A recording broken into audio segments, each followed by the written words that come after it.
हजुरहरूको जन्म के बार भएको? आइतबार, सोमबार, मङ्गलबार, बुधबार, बिहीबार, शुक्रबार, शनिबार? कृपया कमेन्ट गर्नुहोला है। हजुरहरूको जन्म बारको आधारमा हजुरहरूको शील, स्वभाव, रूप, रङ, स्वास्थ्य, शिक्षा, काम, भाग्य, पारिवारिक जीवन, प्रेम सम्बन्ध के कस्तो रहेको छ त भनेर बुझाउनको लागि म हजुरहरूमाझ उपस्थित भएको छु। सातै बारमा जन्मनेवाला व्यक्तिको भाग्य के कस्तो हुन्छ, उनीहरूको स्वभाव के कस्तो हुन्छ, कुन कार्य गरे भने यिनीहरूले छिट्टो सफलतालाई प्राप्त गर्छन् त भन्ने बारेमा सबै कुरा बताउने छु। कृपया भिडियोलाई पुरा हेरिदिनु होला र जसले हाम्रो भिडियो हेर्दै हुनुहुन्छ उहाँहरू सबैजनाले फलो गर्न चाहिँ नबिर्सनु होला है। सबैले फलो गर्नु होला र अबको आगामी दिनमा हजुरहरू हामीबाट कस्तो भिडियो हेर्न चाहनुहुन्छ त्यो कुरो पनि कमेन्ट गर्नुहोला र कहाँबाट हेर्दै हुनुहुन्छ त्यो कुरो पनि कमेन्ट गर्नुहोला र मैले बताइरहँदाखेरि हजुरहरूको कति पर्सेन्ट मिल्यो त त्यो पर्सेन्ट पनि हजुरहरूले कमेन्ट मार्फत जानकारी दिनुहोला है। अब भने आउनुहोस् आइतबार जन्मनेवाला मान्छे कस्तो हुन्छन् त भन्ने बारेमा बताउँछु, कृपया ध्यान दिएर सुन्नुहोला। जसको जन्म चाहिँ आइतबारको दिन भएको छ नि उनीहरू विशेष गरेर तेजस्वी हुन्छन्, ओजस्वी हुन्छन्, काम कार्यमा लगनशील पनि हुन्छन्, तर झडङ्ग रिसाउने गर्छन्। त्यसबाट चाहिँ यिनीहरू बच्नुपर्छ, त्यसबाट धेरै कामहरू बिग्रन्छ भनेर बताइएको छ। आइतबारको दिन जन्मनेवाला व्यक्ति स्वतन्त्र बनेर हिँड्न डुल्न चाहन्छ। यिनीहरूको चरित्र प्राय बिग्रिएको चाहिँ हुँदैन भनेर बताइएको छ है, 12 अनुसारको कुरोमा चाहिँ। यसको साथसाथमा यिनीहरूको पारिवारिक जीवनमा पनि केही न केही खटपट आइरहन्छ, किनकि यिनीहरूले धेरै जसो शङ्का गर्ने गर्दछन् भनेर बताइएको छ। प्रेम भने यिनीहरूको ठिकैको हुन्छ भनेर बताइयो। प्रेम सम्बन्ध एकदमै प्रगाढ भनेर बन्दैन, प्रेम पनि हुन्छ तर बीचबीचमा छुट्ने गर्दछ है। लभको कुरो गर्ने हो भनेदेखि आँखा चिम्लेर आइतबार जन्मनेवाला व्यक्तिले कसैको पनि विश्वास नगर्नु होला। यदि हजुरहरूले आँखा चिम्लेर विश्वास गर्नुभयो भने त्यहाँबाट हजुरहरूले नोक्सान प्राप्त गर्नुहुन्छ भनेर बताइएको छ है। एकदमै साहसी हुन्छन्, बाँड्ने स्वभाव भएका, अरूलाई पनि दिउँ आफू मात्रै नखाउँ भन्ने स्वभाव भएका व्यक्तिहरू आइतबारका दिन जन्मन्छन् भनेर बताइएको छ। जस्तो सुकै समस्या आए पनि समाधान गर्न सक्ने शक्ति हुन्छ आइतबार जन्मनेहरूलाई। सफलतालाई प्राप्त गरिसकेपछि पनि अझै काम गर्ने, अझै सफलतालाई पाउने भन्ने इच्छा यिनीहरूको मनमा सधैँभरि रहन्छ। सम्मान पुरस्कारहरू पाउँछन् यिनीहरूले, प्रतियोगिता हुँदै पनि यिनीहरूले भाग लिन्छन् भनेर बताइएको छ। यिनीहरूलाई छिटो आउँछ पढेको कुराहरू पनि, तर यिनीहरूले छिटो बिर्सन्छन् भनेर बताइएको छ। अब ती सबै कुराहरूमा केही बाधा छ भने हजुरहरूले के गर्ने त भन्दा सूर्यलाई जल चढाउने र आइतबारको दिन व्रत बस्ने, यसो गर्नुभयो भने राम्रो। अब चर्चा गरौँ सोमबार जन्मनेवाला व्यक्ति कस्ता हुन्छन् भन्ने बारे। जसको जन्म सोमबारको दिन भएको छ उनीहरू कस्ता हुन्छन् त भनेदेखि धार्मिक हुन्छन् भनेर बताइएको छ। अत्यन्तै बुद्धिमानी हुन्छन्।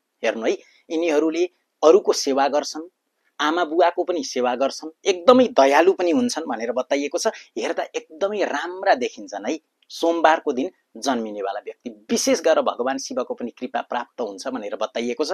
यसको साथसाथमा शान्त भद्र भलाद्मी हुन्छन् यिनीहरू। अनि यसको साथमा यिनीहरू देश विदेश घुम्न रुचाउने भनेर बताइएको छ। मिठो बोल्ने, लगनशील भएर काम कार्यहरू गर्ने खालका हुन्छन्, चतुर पनि हुन्छन्, तेज दिमाग भएका हुन्छन्, अरूको हेपाइलाई नसहने खालका, सत्य बोल्ने, सत्यता सुन्न चाहने खालका हुन्छन् भनेर बताइन्छ। अरूको सेवा गर्नको लागि यिनीहरू सधैँभरि तत्पर रहन्छन्। विशेष गरेर अनेक प्रकारका कुराहरू, वाद विवाद आदि इत्यादि कुनै पनि काम कार्यको कुरोलाई लिएर मनमा धेरै कुरा खेलाउने खालका चाहिँ सोमबार जन्मिनेवाला व्यक्ति हुन्छन्। त्यसमा अलिकति सुधार ल्याउनु होला है। यसको साथमा सुख दुःखलाई समान सम्झिने खालका हुन्छन् भनेर बताइएको छ। अब विशेष गरेर के कार्य गर्ने त भन्दा कृषि, जग्गा जमिनसँग सम्बन्धित, डेरी हैन, तरल पदार्थ आदि इत्यादि, होटलसँग सम्बन्धित, ट्राभलसँग सम्बन्धित, एजेन्सी, लेखन, पत्रकारिता आदि इत्यादि कार्य, चलचित्र, फुलमालासँग सम्बन्धित कार्य गर्ने हो भने सोमबार जन्मेका व्यक्तिहरूलाई सफलता मिल्छ। यदि अझै पनि सफलता मिलेन भने भगवान शिवको सेवा पूजा गरेर अगाडि बढ्नुहोला, राम्रो। अब भने चर्चा गरौँ मङ्गलबार जन्मिनेवाला व्यक्ति कस्ता हुन्छन् त भन्ने बारेमा। जसको जन्म मङ्गलबारको दिन भएको छ उनीहरू आँट, हिम्मत, साहस भएका हुन्छन्, एकदमै निडर हुन्छन् भनेर बताइएको छ। अरूको सेवा गर्ने खालका हुन्छन्, काम कार्य मरेर गर्छन्, एकदमै बल लगाएर काम कार्य गर्छन्, काममा कहिल्यै ठग्दैनन् यिनीहरूले। यिनीहरू कसैले दबाएर दबिएर बस्न सक्ने खालका हुँदैनन्। यिनीहरू आफूले बरु काम लगाउँछन् तर अरूको दबावमा रहेर काम गर्ने खालका हुँदैनन्। विशेष गरेर मंगलबारको दिन जन्मनेवाला व्यक्ति सेना पुलिस आर्मीतिर धेरै देख्न पाइन्छ। हेर्नु है। अनि यसको साथमा यिनीहरू फिजुल खर्च गर्छन्, यिनीहरूसँग धन टिक्दैन, त्यो कुरो पनि बताइएको छ। यसको साथमा शत्रु पनि यिनीहरूको लागि निकै बन्दछन्। विशेष गरेर यिनीहरूले सत्यतालाई नै रुचाउने खालका हुन्छन् भनेर बताइएको छ। लड्ने भिड्ने कार्यमा यिनीहरू अगाडि हुन्छन्, मान्छेले लडाउने भिडाउने चाहिँ यिनीहरूलाई गर्छन्। मेहनती पनि हुन्छन् भनेको छ। जति नै पैसा कमाए पनि पैसा बचाउन चाहिँ यिनीहरूलाई गाह्रो हुन्छ, पैसा बचाउन चाहिँ सक्दैनन् भनेर बताइएको छ है। विशेष गरेर मंगलबारको दिन जन्मनेवाला व्यक्तिले सफलतालाई पाइरहनु भएको छैन भने हनुमान अथवा गणेशजीको सेवा पूजा गरेर अगाडि बढ्नु होला, हजुरहरूको पनि राम्रो हुन्छ। अब चर्चा गरौँ बुधबार जन्मनेवाला मान्छे कस्ता हुन्छन् त भन्दा, बुधबारको दिन जसको जन्म भएको छ उनीहरू अत्यन्तै प्रभावशाली, चञ्चल प्रवृत्तिका हुने गर्दछन्, दयालु हुन्छन्, मान्छेहरूसँग मिठो बोल्छन्, बोलीको फेन बनाउँछन् भनेर बताइएको छ। परिवारजनलाई माया गर्छन्, एस आराम मन पराउने खालका हुन्छन्, घुमफिर गर्न खुब रुचाउने, खुब घुम्नको लागि हिँड्दिहाल्ने, राम्रो लाउन, मिठो खान रुचाउने खालका, नाच्ने गाउने खेल्ने रमाइलो गर्ने कुराहरूमा यिनीहरूलाई कसैले पनि भेट्न सक्दैन भनेर बताइएको छ है। अरूलाई सल्लाह दिने खालका हुन्छन्। बुधबारको दिन जन्मने दिन दुखीहरूको सेवा पनि गर्छन् यिनीहरूले। अरूलाई छिटो विश्वास गर्ने भएको कारणले गर्दा यिनीहरूले पछि पश्चाताप चाहिँ गर्नुपर्छ, विश्वासबाट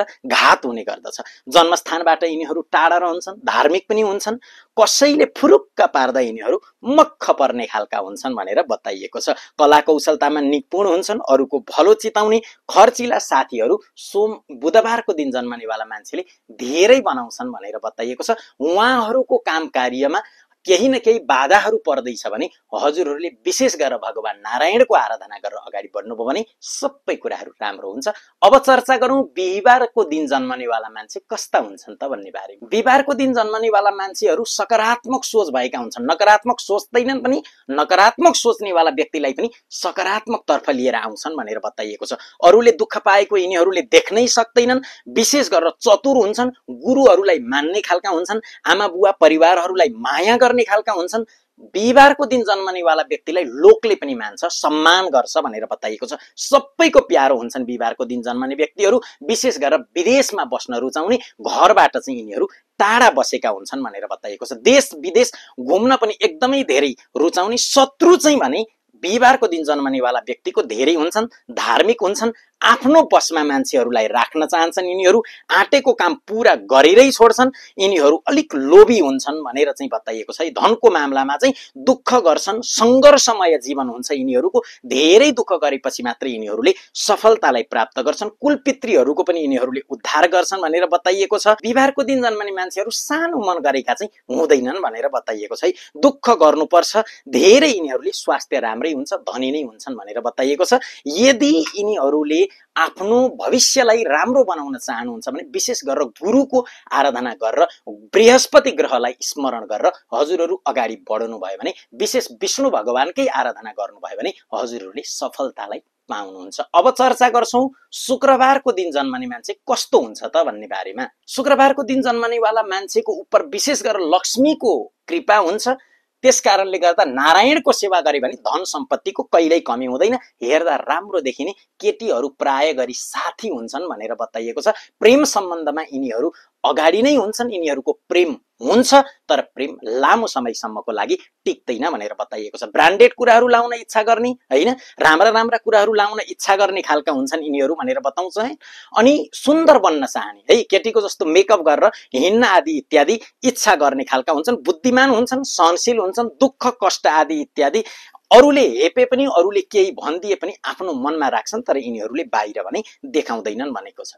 काम कर्म गर्दाखेरि भावनामा बहेर गर्छन्, त्यस कारणले गर्दा यिनीहरूले अलि पछुताउनु पर्छ भनेर बताइएको छ। विशेष गरेर कलाकारितामा, आईटी क्षेत्रमा यिनीहरू धेरै देख्न पाइन्छ। विशेष गरेर शुक्रबारको दिन जन्मनेवाला व्यक्ति जो छ, हेर्नु होला, शुक्रबारको दिन जन्मनेवाला व्यक्तिले कुनै पनि चीजहरू बिग्रिएको छ, कुनै पनि चीजहरू भत्किएको छ भने ती कुराहरूलाई खोलखाल गर्ने, ती कुरो बनाउनतिर लागिहाल्ने, बनोस् कि बिग्रियोस् त्यो कुरो मतलब नगरी काम कार्यहरू यिनीहरूले छिटै सिक्छन्, पढेको कुराहरू पनि आउँछ, भावनामा बहेर धेरै अगाडि चाहिँ नबढ्नु होला। विशेष गरेर देवीको आराधना गरेर हजुरहरू अगाडि बढ्नुभयो भने सफलतालाई पाउनुहुन्छ। अब चर्चा गरौँ शनिबार जन्मनेवाला व्यक्ति कस्ता हुन्छन् त भनेर। शनिबारको दिन जसको जन्म भएको छ, शनिबारको दिन जन्मने मान्छेहरू तेजस्वी हुन्छन्, बोल्दाखेरि साइनो लगाएर ए हो हजुर भनेर बोल्ने खालको हुन्छन्, राम्रो बोल्छन्, पैसा यिनीहरूको हातमा टिक्दैन भनेर बताइएको छ। अब चाहिँ बचत गर्छु भनौँ त्यति बेलै खर्च भइदिन्छ, फिजुल खर्च गर्ने खालका मनकारी हुन्छन्। साथीहरू चाहिँ शनिबारको दिन जन्मनेवाला मान्छेले धेरै बनाउँछन्, साहसी हुन्छन् यिनीहरू भनेर बताइएको छ, मनकारी हुन्छन्, विशेष गरेर सहयोगी पनि हुन्छन्। सहयोग गर्नुपर्ने कुरामा बहाना यिनीहरूले बनाउँदैनन् है, जति बेला परे पनि त्यति बेलै जान्छन्, जस्तो सुकै परिस्थितिमा पनि साथ दिन्छन्, सुख दुःखमा साथ दिन्छन्, अरूको राम्रो चिताउँछन्, मेरो जे होस् तर अरूको चाहिँ अझै राम्रो होस् भन्ने खालका सोच भएका हुन्छन्। काम मजाले गर्छन्, ठग्दैनन्, मन लगाएर काम गर्छन्, त्यस कारणले गर्दा छिटो यिनीहरूको शरीर चाहिँ गल्छ भनेर बताइएको छ है। छिटो रिस उठ्ने, अरूको सेवा गर्न सक्ने, सहन गर्न सक्ने, मातापिताको सेवा गर्ने, एकदम चञ्चल स्वभाव भएका हुन्छन् भनेर बताइएको छ। भविष्य शारीरिक बनावट, विदेश यात्रामा विशेष गरेर मस्तराम हुने गर्छन् कि आनन्द लिने खालका हुन्छन् यिनीहरू। स्वतन्त्रता चाहने, अपमान गरेको सहनै नसक्ने, आफू पनि गर्दैनन्, अपमान गर्नेवालालाई कहिले बिर्सदैनन् पनि है।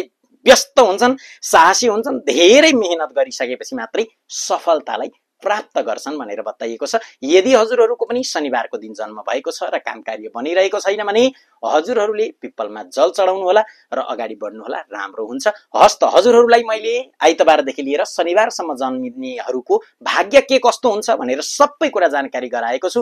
कृपया हामीलाई फलो गरिदिनु होला र आगामी दिनमा हजुरहरू कस्तो भिडियो हेर्न चाहनुहुन्छ त्यो पनि कमेन्ट गरिदिनु होला।